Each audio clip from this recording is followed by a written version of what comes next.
Міністр закордонних справ України – один із наймолодших міністрів, які пройшли коридори влади на світовій арені.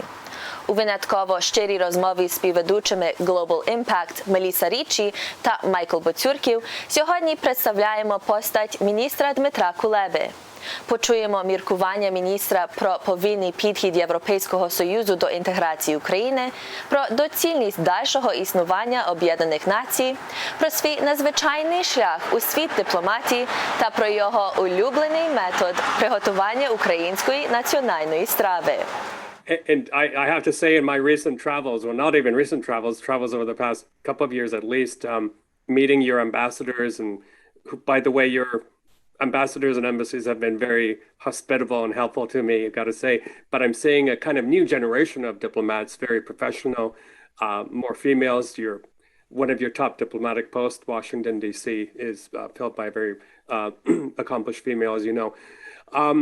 I'm going to ask Melissa to shift us in. Sorry, go ahead.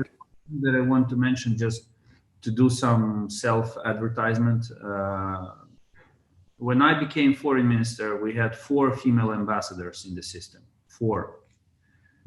I have been foreign minister for like a year and a half. We now have 14. Wow. Wow. Ambassadors. And you know what is the most surprising thing about it? Now I'm starting to hear voices criticizing me. They are low, quiet voices, but they now they do exist, criticizing me for being too gender oriented. But my point is that, you know, to ensure equality, one may have to prioritize inequality for some time, you know, to give priority to women, to create this balance. And then rules will be the same for everyone and priority will not be given. But we have spent so many years in conditions of inequality that women simply cannot win their seats in the first row on equal terms. They cannot win them if they play on equal terms. So we should give them a priority, and that's what I'm doing. But when I create the balance, I will make it absolutely equal for everyone, irrespective of gender. Sorry, just wanted to finish. Not at all.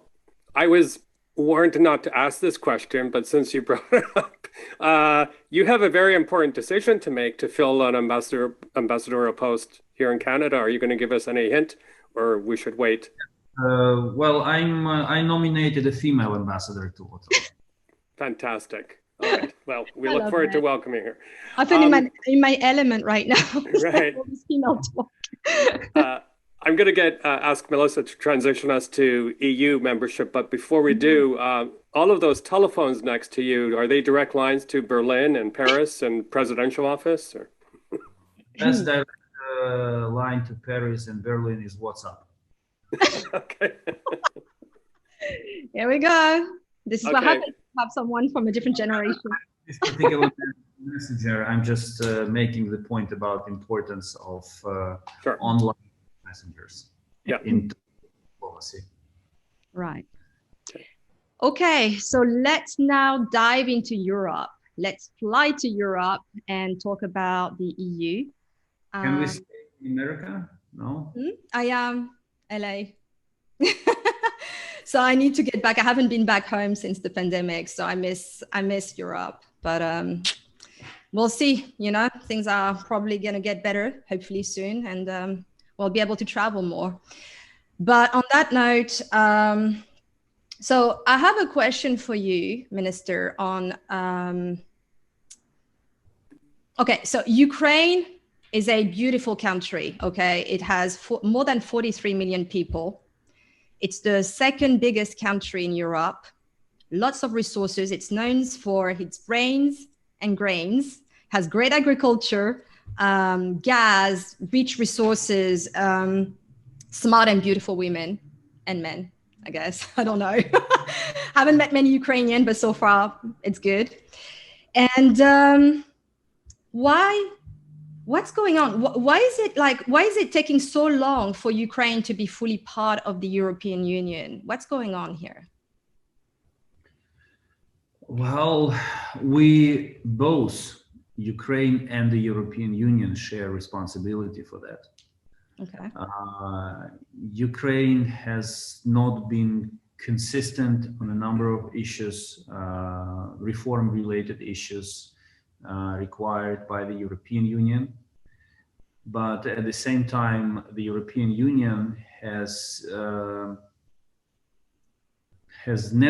not seen Ukraine as an eventual part of it for decades.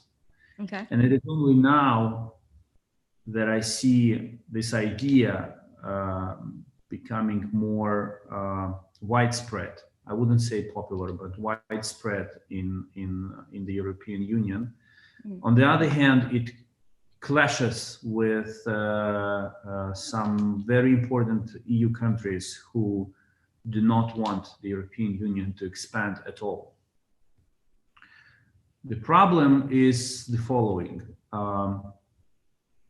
By the very nature of the European Union, it has to expand. It cannot stand still. This is because the expansion is the dynamics. Expansion is the movement forward. And I keep repeating these words on every corner, and I will not waste an opportunity to repeat them here, that to play big, Europe has to get bigger. This is my kind of founding principle of how I see our relations with the European Union. And today, as we speak, we see in the news that EU is unlikely to deliver on its promise to Western Balkan countries to integrate them. And this is something that was promised to them on a number of occasions. It was taken for granted for years. Ukraine was never promised a membership. That's important to know. And yet, Western Balkans are facing a situation where their integration will be basically put on hold. The issue here is that if you do not expand into a certain territory, someone else will expand into that territory. And that will create a lot of turbulence. So my point is very simple. If the EU does not expand, it will be getting weaker. And this is something it can allow to happen domestically in that part of Europe that is covered physically by EU member states. But it will be vanishing away as a global power. Right. And for Ukraine, it creates risks and challenges in the region because we need EU here in Ukraine for the safety, security, and prosperity of this nation. And what we are ready to pay for that is to make a contribution to EU strength in global affairs and its ability to play as a global power and in expanding its rules of security and safety further to the east. I think it's a fair deal, but unfortunately not everyone in the EU shares my opinion.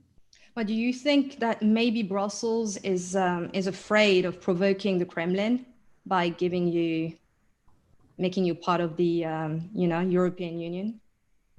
Well, Brussels is a consolidated, reflection of various approaches and perceptions existing in EU member states. So I think the decision about the membership of Ukraine in the EU is not made in Brussels. It's made in Berlin, in Paris, and in 1-2 more capitals. But if we have Berlin and Paris on board, I'm sure that everyone else will immediately follow. So, and why Berlin and Paris are not making that decision, it's exactly the reason that you mentioned. Gotcha. Okay. Well, that's a great segue into our next question. A previous global impact guest, the renowned French commentator Philippe Moreau-Chevrolet said Germany will always set the tone for EU policy. Would you agree with that, especially given the recent changes in Germany politically? Well, what is always? I mean, in the coming decades, yes, I think that will be true. I think France feels that it is equally capable of playing that role and setting the tone. I think EU Central European part of the EU is raising the voice as well. The European Union is facing a number of challenges related to leadership, related to the issue of leadership. Who is the leader? What does leadership imply? Mm-hmm. And how can you strengthen the leadership or and avoid seeing how it weakens? I appreciate our relations with Germany. I mean, Ukraine-Germany relations. They are on a good track. The same goes for France, for example. It will not be an exaggeration to say that Ukraine's relations with France are at their best since 1991. This is true by a number of parameters. Mm-hmm.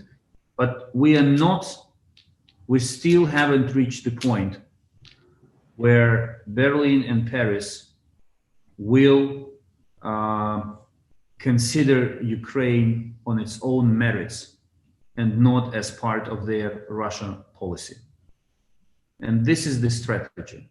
Mm-hmm. As long as Ukraine will remain a part of the Russia strategy, we will be suffering from inadequate appreciation of this country and inadequate analysis of what this country can do and can contribute.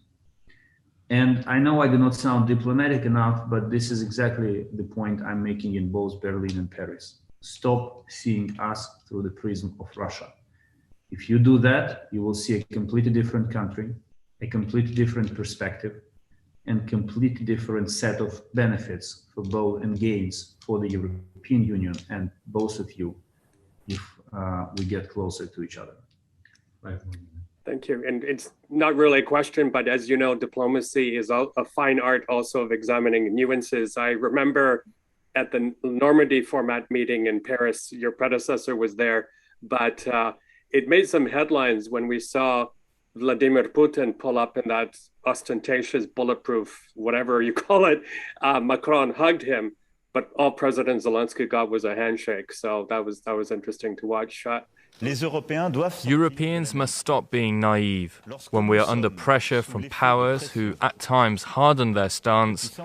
We need to react and show that we have the power and capacity to defend ourselves, not escalate things, but simply to be respected. Yes. Well, talking about President Macron and France, let's go back into the US a little bit. So we all know there's been a fiasco exit of the US from Afghanistan. I mean, that's just, that happened recently. And the recent diplomatic incident between France and the US on the submarine deal. That just happened also like the past few weeks. So we also know that Zelensky was invited to the White House, by Biden administration. He was actually here 3 weeks ago, right? If I recall. It's a hard question, but I think it needs to be asked. How can Ukraine trust the Biden administration when they easily can turn against their ally, as it was the case with France? I mean, how do you feel about all this? One of the most famous advertisements, says, impossible is nothing. So I think diplomats have to work under the premise that impossible is nothing or everything is possible. And but the job of a diplomat is to minimize